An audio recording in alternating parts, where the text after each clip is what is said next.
What's going on, guys? It's J-Ho bringing you a brand new video, and this week Bungie revealed a bunch of new details regarding the upcoming new content within the April update. So if you guys checked out my previous video about some of the details revealed in the first April update stream, I mentioned a bunch of the new stuff that we saw in the reveal stream on Wednesday. And in this video, I'm going to go over more of Prison of Elders and the challenge mode for Prison of Elders Challenge of the Elders, as well as how we can achieve the max light level of 335 as of right now due to all the details that were released. So let's get into it. First up, we got Prison of Elders returning in year 2. So Prison of Elders is going to be the main focus in terms of PvE for the end game in this April update and once it drops. And Prison of Elders has gotten a reboot. So there are 2 new modes that were added to the directory in the Reef for Prison of Elders. So the first one we got right here is a Prison of Elders, a level 41 arena. The recommended light level for this is 260 light. And this one is very similar to the original level 28 Prison of Elders that they dropped in year 1.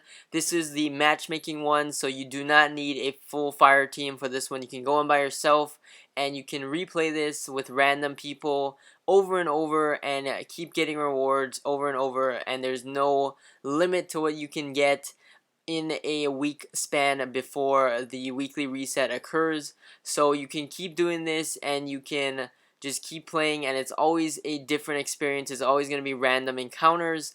And in the bottom it says for the rewards for this one is Sterling Treasure, and we're not really sure what that is yet, but we'll probably learn more about it in a future stream. So that's pretty exciting. Whatever that is, that's what you can earn from this one.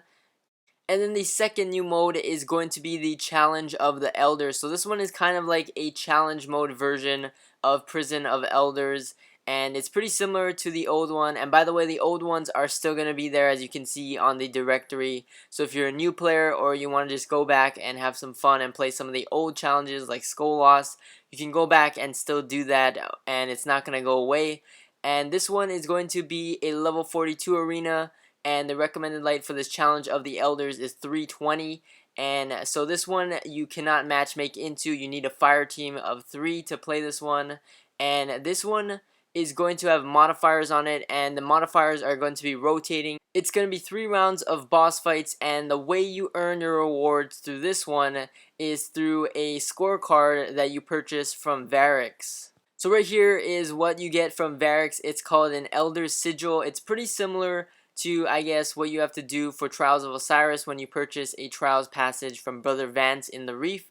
So pretty similar in a way. You gotta go to Varix, you gotta purchase your Elder Sigil, and this grants you the ability to earn your rewards through the Challenge of the Elders level 42 arena version. And so the way to acquire your rewards through this card is there's going to be requirements to meet on this card. And once you meet those requirements, then you can go back to Varix in the Reef, and he will have a package waiting for you to claim your reward. So right here, as we see on this scorecard, it says to earn a high score of 30,000 points. And so Prison Elders has changed a bit. It is now score based, and the way you earn points is by killing enemies. You get more points for killing them certain ways. You get more points for killing them with a super. You get points for killing them with grenades, melees, making orbs, stuff like that rewards points. And like we saw in the directory screen, there were modifiers on the Challenge of the Elders, and whatever modifier is active for that week, that will give you bonus points to earn a higher score. So for this particular week, it was Precision Kill bonus. You can also see it on the Elder Sigil what the modifier bonus for that week is. And if you earn precision kills, you will get more points to achieve that goal of 30,000. So this Elder Sigil is not keeping track of your individual score specifically.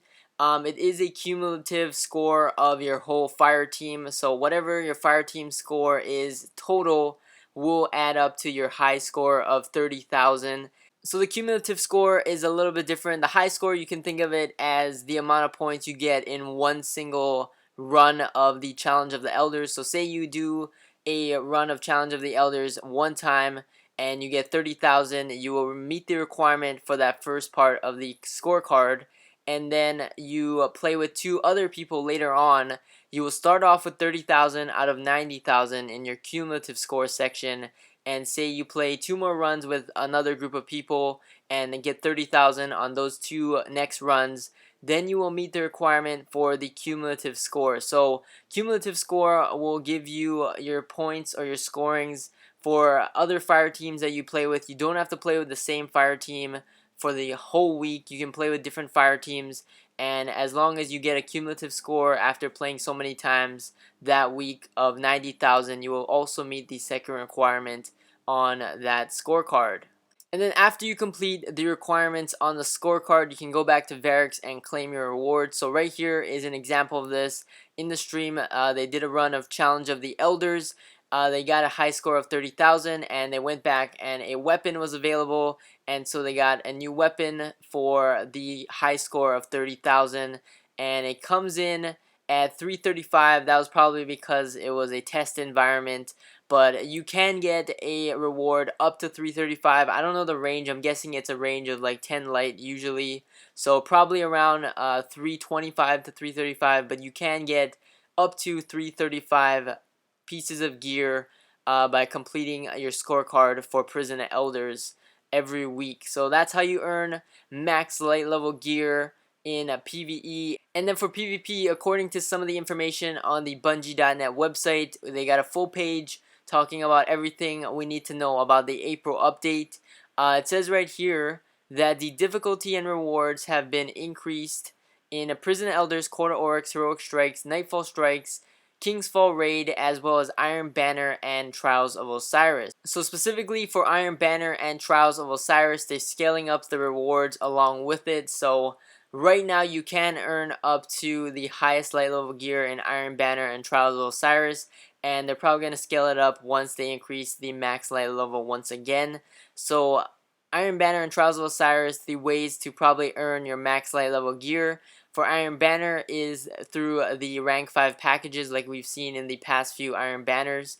Once you get your rank 5 package, you have a chance of getting an up to 335 armor or weapon piece. And then for Trials of Osiris, if you make the Lighthouse and you obtain the Lighthouse chest, you can get a up to 335 primary, unless they change that as well. So that's probably the ways for PvP to get max light level.